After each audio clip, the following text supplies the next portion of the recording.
नमस्कार साथियों, स्वागत है आप सभी का अपनी पाठशाला पर। मैं हूं अंकित अवस्थी। आप हैं मेरे साथ में एक ऐसी खबर पर चर्चा करने के लिए जो कि दिनों दिन जब से सुर्खियों में आई है तब से सुर्खियों में ही है। आपको मालूम होगा कि भारत ने अपने नए संसद भवन का उद्घाटन कर लिया है।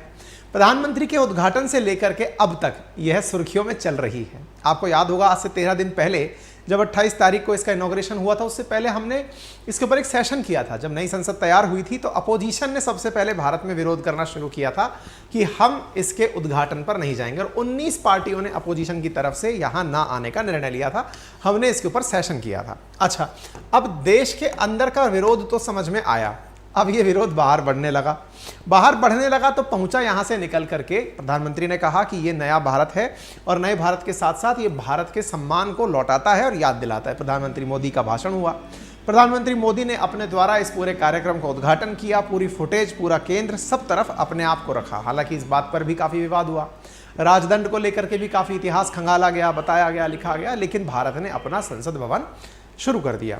ठीक है साहब, संसद भवन शुरू हुआ तो भाई नई संसद के ऊपर सबसे पहली आपत्ति दर्ज कराई नेपाल ने। यानी विपक्ष के बाद जो सबसे पहला नाम आया विरोधियों में, वो नेपाल का आया। नेपाल ने कहा कि जनाब, हमें आपकी संसद पर ऐतराज है। बोले क्या ऐतराज है? बोले आपने इस संसद के अंदर अखंड भारत दिखाया है। कौन सा अखंड भारत? इस तरह से भारत की संसद में एक मुराल पेंटिंग लगी हुई है कुछ इस प्रकार से, जहां पर लुम्बिनी और कपिल वस्तु को दिखाया गया है कि नेपाल के जो लुम्बिनी कपिल वस्तु क्षेत्र हैं वो अखंड भारत में भारत के ही हिस्से के रूप में दिखाए गए हैं। कोई बात नहीं साहब, इस मामले को तूल दे दिया प्रहलाद जोशी जी ने, जो कि भारत की तरफ से मिनिस्टर हैं, मतलब इसके अपने संसदीय मंत्री हैं। उनके द्वारा कहा गया कि हमारा जो संकल्प है वो स्पष्ट है, अखंड भारत संकल्प स्पष्ट है। एक मंत्री द्वारा जब ये बात बोली गई थी तो स्वाभाविक सी बात है कि प्रतिक्रिया तो आनी थी।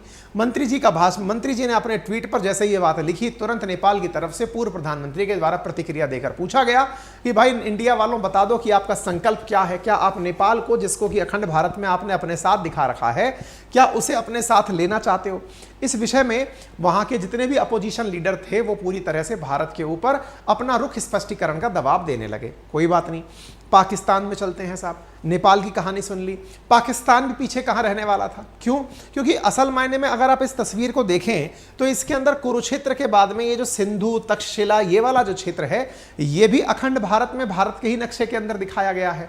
तो विरोध तो पाकिस्तान को भी करना था और हुआ भी यही। बीजेपी का अखंड भारत नैरेटिव एंगर्स इस्लामाबाद, डॉन की कटिंग है जिसमें आप देख रहे हैं कि यहां पर जो मतलब एंगर पनपा था वो इस बात का पनपा था पाकिस्तान के द्वारा कि ये अखंड भारत आप लोगों ने कैसे अपने यहां पर दिखा दिया। अब जब ये चीज यहां पर पनप कर आई है तो स्वाभाविक सी बात है, विरोध तो होना स्वाभाविक था। विरोध हुआ, पाकिस्तान के द्वारा विरोध दर्ज कराया गया।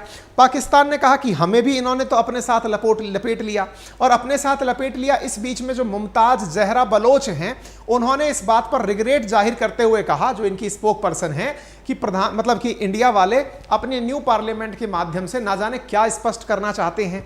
इन्होंने प्रॉपर तरीके से कहा कि यह हमारे लिए बड़ी चिंता का विषय है। Akhand Bharat is being increasingly peddled by individual belong to the ruling dispensation of India. In India, the Indian politicians are well advised not to indulge this right against other countries merely to further their division. मतलब ये जो भी बातें हैं बकवासबाजी में यही है कि इन राजनेताओं ने इस तरह से करके भारत और पाकिस्तान के संबंधों में मतलब चुनौती देने का कार्य किया है। कोई बात नहीं साहब, एक सेकेंड होल्ड करिए आप।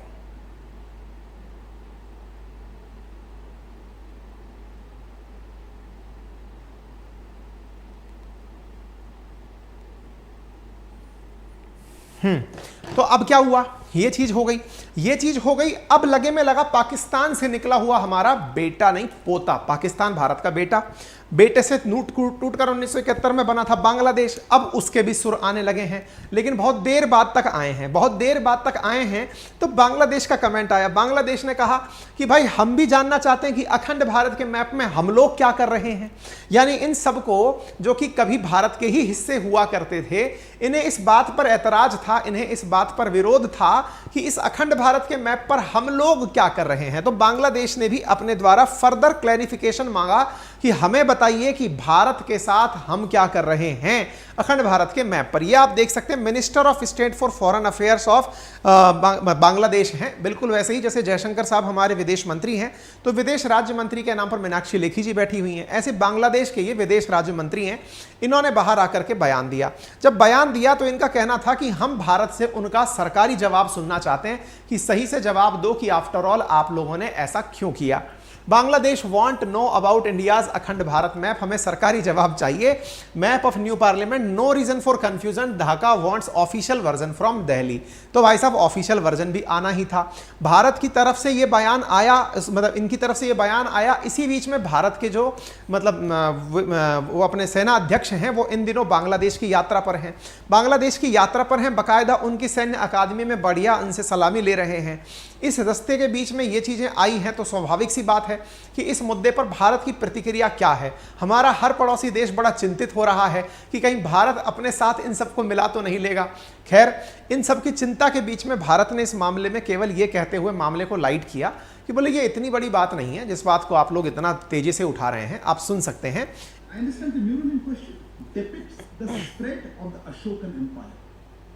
And the idea of responsible and people-oriented governance that he adopted and propagated. That's what the mural and the plaque in front of the mural says. And I really don't have anything further to add to that. I'm certainly not going to comment on statement. इन्होंने कहा कि ये आज की जो चीज है जिसे आप देख करके परेशान हो रहे हैं, ये असल में अशोकन एम्पायर की तस्वीर है कि एक समय भारत यहां तक हुआ करता था। ये अशोकन एम्पायर है, मौर्यन एम्पायर है, जिसकी हम लोग तस्वीरें दिखा रहे हैं अखंड भारत के नाम पर। तो इस चीज को लेकर परेशान होने की जरूरत नहीं है। भारत हर देश की संप्रभुता का, उसकी अखंडता का सम्मान करता है। हम बताते हैं कि एक दिन हम ऐसे हुआ करते थे। इतिहास से सीखने की आवश्यकता है तो हम इतिहास देखकर सीख रहे हैं कि एक दिन साहब हम इतना बड़ा एम्पायर रखा करते थे। आज की स्थिति में इन्होंने इसी चीज के ऊपर जवाब दिया है। बाय द वे, जिन्हें नहीं पता है, चंद्रगुप्त मौर्य डायनेस्टी से मौर्य डायनेस्टी शुरू हुई। मौर्य के बेटे हुए बिंदुसार, बिंदुसार के बेटे हुए अशोक। अशोक ने अपने साम्राज्य में ये सारा की सारा विस्तार अशोकन एम्पायर का हुआ करता था। लेके अफगानिस्तान से बांग्लादेश, ये सब क्षेत्र जो हैं वो भारत का मानना है कि ये मौर्यन एम्पायर था, जिसे हमने अपने तस्वीरों में दिखाया है। इसीलिए हमने चाणक्य भी दिखाया है। आपको याद होगा भारत की नई संसद पर जो नेपाल का ऐतराज है उस पर हमने इसका इतिहास पूरा आपको बताया था, जिसमें हमने बताया था कि इतिहासकारों की नजर में कहां कहां अखंड भारत के प्रमाण मिले हैं, किस प्रकार से चंद्रगुप्त मौर्य ने नंद साम्राज्य को हराकर इस पर कब्जा किया था, किस तरह से धीरे धीरे आगे चलते हुए मौर्य साम्राज्य का पतन हुआ और अखंड भारत पूरी तरह टूट गया। आज तक यानी 1971 तक अखंड भारत के टुकड़े ही तो होते जा रहे हैं। टुकड़े होते होते बांग्लादेश इससे अलग हो गया है। अगर हम पास्ट में देख करके भारत की सबसे संगठित व्यवस्था को देखकर कुछ सीखना चाहते हैं तो इसमें किसी को कोई बुराई नहीं होनी चाहिए, ठीक है ना। बन के रहेगा अखंड भारत। लेकिन इससे पहले मैं आपको एक चीज और याद दिला दूं मेरे प्यारे साथियों, आज 7 तारीख है, लास्ट डे है हमारे एडमिशंस का। कहां पर? आरएएस फाउंडेशन बैच में। क्यों आप लास्ट डेट है? क्योंकि आरएएस फाउंडेशन बैच, जिसका नाम है नटराज बैच, इसमें हमने 1 से लेकर 7 तारीख तक ही एडमिशन ओपन रखे थे, मात्र 7500 रुपए में। चूंकि हमने प्राइसेस पहले ही 15,000 रुपए डिसाइड की हुई थी, इस वजह से हमने 50% डिस्काउंट के साथ 7500 रुपए में विद्यार्थियों को एंट्री 1 से लेकर 7 तारीख के बीच में दी थी, प्रीलिम्स और मेंस के फाउंडेशन बैच के लिए। मैं याद दिला दूं, मेरे जितने भी विद्यार्थी ऑलरेडी सब्सक्रिप्शन ले चुके हैं, कल सुबह 7 बजे मेरी ओरिएंटेशन क्लास के साथ, क्योंकि उस क्लास में मैं आपको पूरा टाइम टेबल एप्लीकेशन पर बताऊंगा, कौन सा टीचर कौन सी क्लास लेने वाला है। कल सुबह 7 बजे से ही क्लासेस शुरू हो जाएंगी। लगभग 8 घंटे कल आपकी क्लासेस रहेंगी, ठीक है ना। तो जो भी विद्यार्थी अपने आप को एनरोल करना चाहते हैं, आज रात 12 बजे से पहले पहले अपने आप को एनरोल कर लें। कुल मिलाकर 17 सब्जेक्ट हैं जिन्हें पढ़ाया जाएगा। शुरुआती समय पर जो शुरू हो रही क्लासेस हैं उनमें Hindi, English, math, science and technology, history, geography और पॉलिटी है। इन सब्जेक्ट्स को हम लेकर के शुरुआत कर रहे हैं, फोकस करते हुए कि प्रीलिम्स के अंदर जो प्रमुखता से काम आएंगी चीजें उन्हें तो कराते हुए चलना ही है, साथ में मेंस के लिए जो हिंदी इंग्लिश का उपयोग है उसे भी जबरदस्त तरीके से किया जाए। वीकली करंट अफेयर्स की क्लासेस भी यहां पर, राजस्थान करंट अफेयर की क्लासेस एप्लीकेशन पर उपलब्ध कराई जाएंगी, तो आप बढ़िया से उन क्लासेस को एनरोल कर सकते हैं। जिन्हें डेमो देखना है, अपनी पाठशाला एप्लीकेशन का लिंक कमेंट बॉक्स में दिया गया है, वहां पर डेमो ऑप्शन पर जाकर वीडियो चेक कर लीजिए। टीचर्स कैसे पढ़ा रहे हैं, कौन पढ़ा रहा है, कैसे पढ़ाएंगे, सब लिखा है, ठीक है। टीचर्स ने पढ़ाने के लिए क्या तरीके अपनाए हैं, स्लाइड लगाएंगे कि बोर्ड पर लिखवाएंगे, बोर्ड लिखवाएंगे तो हैंड रिटन नोट्स का क्या होगा, ये सब चीजें यहां पर उपलब्ध कराई जा रही हैं। पूरे हैंड रिटन नोट्स भी मार्केट में आएंगे, आपको बता दिया जाएगा, इफ नीडेड आप उसका ऑर्डर कर दीजिएगा। एंड्रॉयड, आईफोन, लैपटॉप सब पर हमारी क्लासेस उपलब्ध हैं। डिजिटल बोर्ड से क्लासेस ली जा रही हैं। शुरुआत में हमने सोचा था 4 से 6 घंटे की क्लासेस होंगी, लेकिन अब हमने जब टाइम शेड्यूल सेट करना शुरू किया तो क्लासेस निकल करके लगभग 8 घंटे की आना शुरू हो गई हैं। हम 8 घंटे पढ़ाएंगे तब जाकर के ये पहाड़ जैसा सिलेबस 1 साल में कंप्लीट होगा। संभवतया कभी 4 घंटे भी होंगी, वीक में 6 दिन ही क्लासेस होंगी, वीकली संडे के दिन रिवीजन होगा। पूरी तरह डिजिटल क्लासेस होंगी, ऑनलाइन क्लासेस होंगी, कोई भी दिमाग में कंफ्यूजन मत रखिएगा।